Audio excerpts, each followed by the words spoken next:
Curso de Educação Mediúnica, Livro 1, com Tatiana Benites, baseado nos livros da Federação Espírita do Estado de São Paulo, FEESP. Olá, sejam muito bem-vindos a mais uma aula do curso de Educação Mediúnica, o livro 1 de Educação Mediúnica, que nós estamos já terminando essa nossa penúltima aula, 23ª aula. E tá bem interessante essa aula, gente, porque ela vai falar sobre locais assombrados. Então, começo já.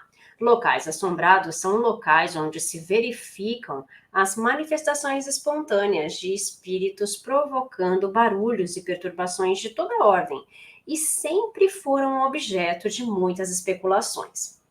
Como acontece com fatos extraordinários que o senso comum desconhece, a ignorância viu sempre nos fenômenos espíritas uma causa sobrenatural, e a superstição completou o erro, juntando-lhes absurdas crendices. Provém daí uma multidão de lendas que, pela maior parte, são um amálgama de poucas verdades e muita imaginação. O Espiritismo, ao demonstrar a existência do mundo espiritual e suas relações com o mundo material, abre o caminho à compreensão racional de uma infinidade de fenômenos ainda incompreendidos. Mesmo hoje, aquele que desconhece as leis que regem este intercâmbio, afinidade e sintonia, encara as manifestações dos espíritos, quaisquer que sejam, como aparições do diabo ou dos gênios do mal. Segundo o Espiritismo, anjos e demônios não são entidades distintas e nem mesmo existem. Os seres inteligentes da criação são qualificados no Livro dos Espíritos, conforme o seu grau de adiantamento moral e intelectual, segundo a posição em que se acham na imensa escala do progresso. Em todos os graus existe, portanto, ignorância e saber, bondade e maldade, apego ou desapego das coisas do mundo material, ocupações edificantes e malfazejos cujas ações e modo de pensar serão proporcionais ao seu grau de evolução. Portanto, segundo as respostas dos espíritos a Kardec, no capítulo 9 do Livro dos Médiuns, lugares assombrados não existem. Assinalaremos a sua presença por efeitos sensíveis, desde que haja simpatia entre o espírito e as pessoas que frequentam os mesmos lugares, ou quando existir o desejo de se comunicarem com elas. Poderá também estar ligado ao local por uma punição para expiar o ato que cometeu. Isso está na Revista Espírita, de fevereiro de 1860, História de um Danado.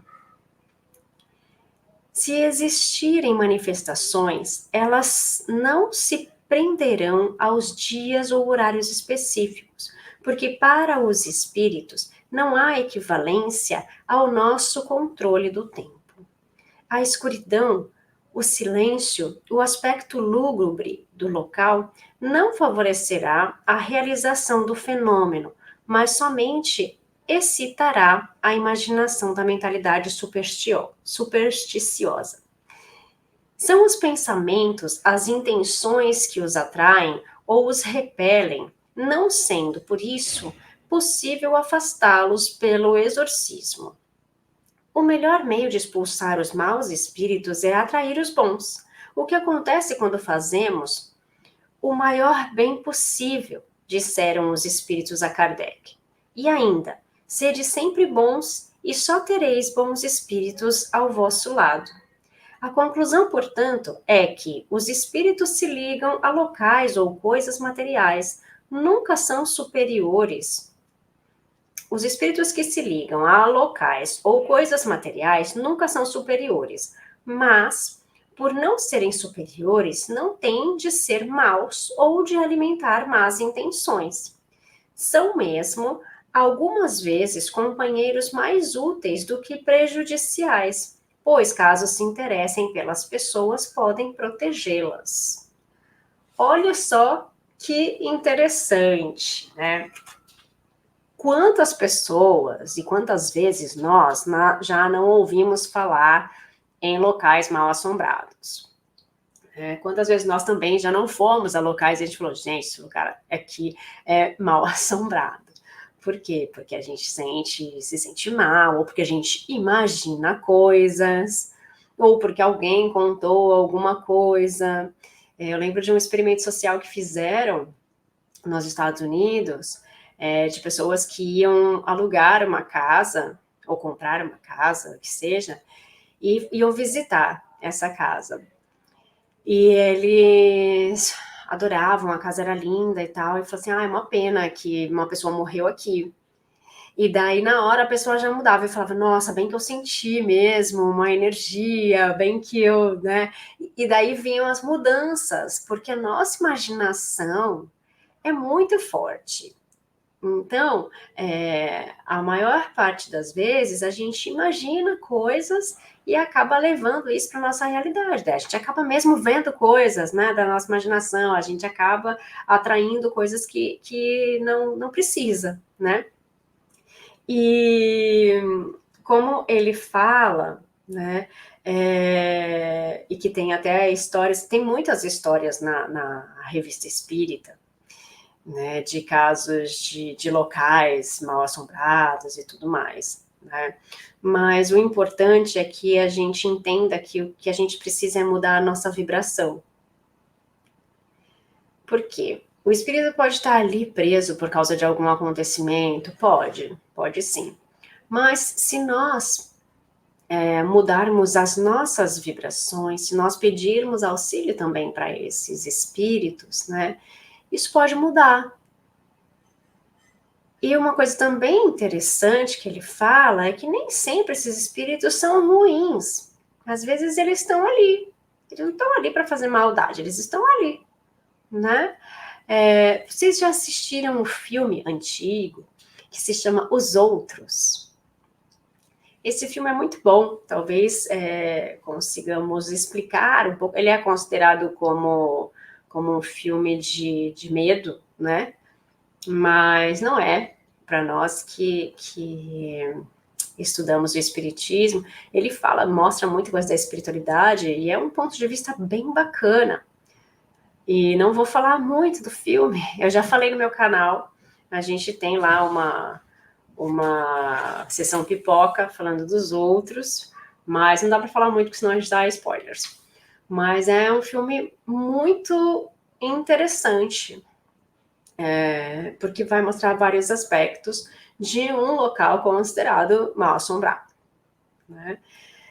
Bom, vamos lá, passando para a parte 2 deste estudo, que se chama O Espiritismo e Você.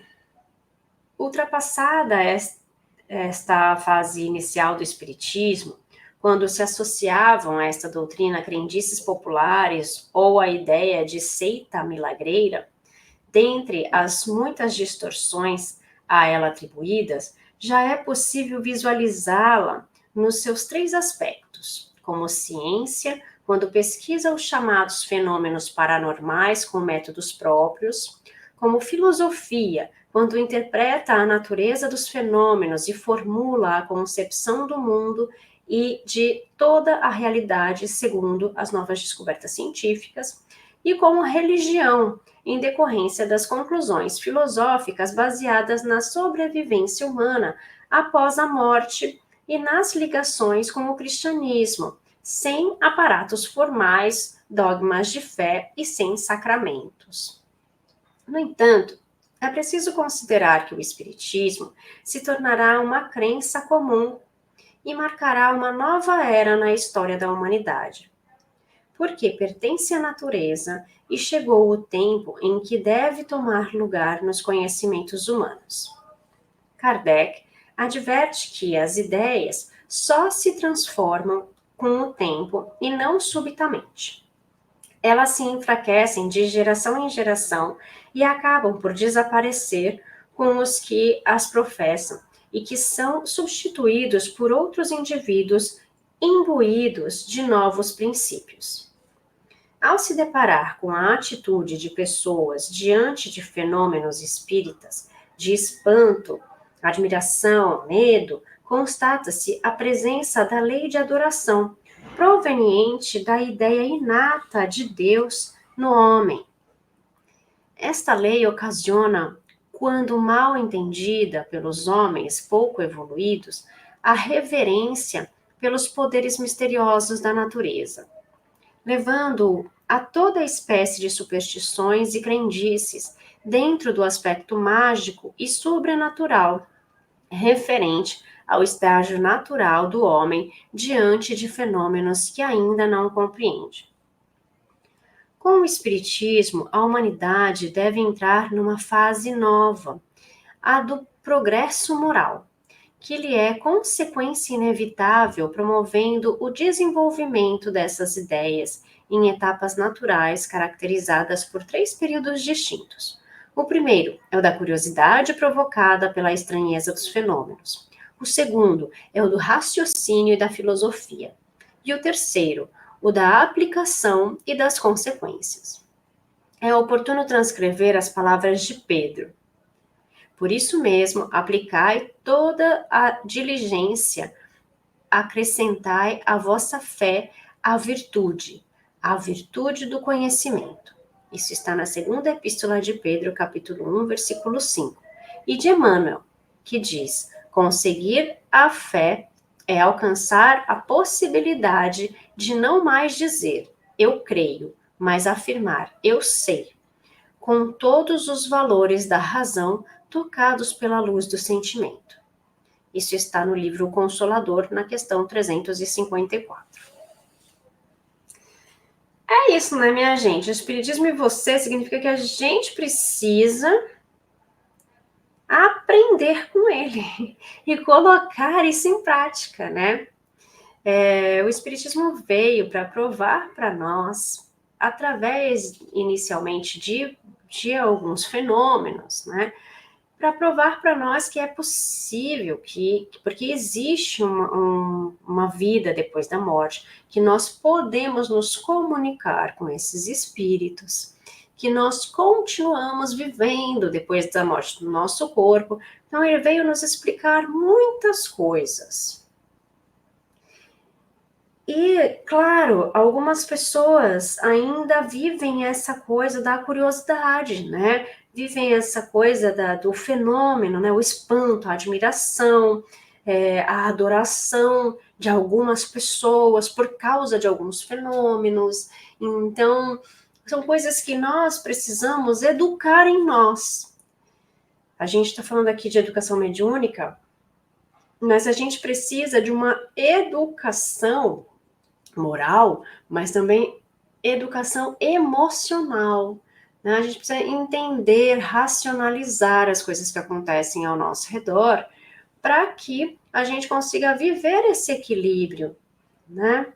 Então, quando Pedro fala do conhecimento, a gente precisa estudar, a gente precisa conhecer, para que nós possamos também colocar em prática isso no nosso dia a dia e servir de exemplo para outras pessoas. Assim como nós tivemos muitos exemplos bons na nossa vida, exemplos de pessoas, quando eu digo, que vieram para a Terra com missões para nos dar bons exemplos. A gente às vezes não conheceu essas pessoas, não teve contato com elas, mas a gente tem contato com a história, com os exemplos delas, porque nós também não podemos ser bons exemplos. Não estou dizendo que precisamos ser uma pessoa notória, uma pessoa conhecida em todo o mundo, mas que possamos ser um bom exemplo, pelo menos para quem está ali do nosso lado, não é verdade?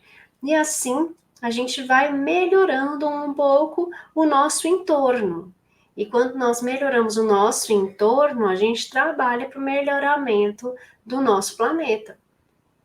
Isso com um avanço moral, espiritual. Que tal a gente começar hoje, hein? É isso, gente. Penúltima aula, a gente se encontra na última aula na próxima semana. Um beijo, fiquem com Deus. Curso de Educação Mediúnica, Livro 1, com Tatiana Benites, baseado nos livros da Federação Espírita do Estado de São Paulo, FEESP.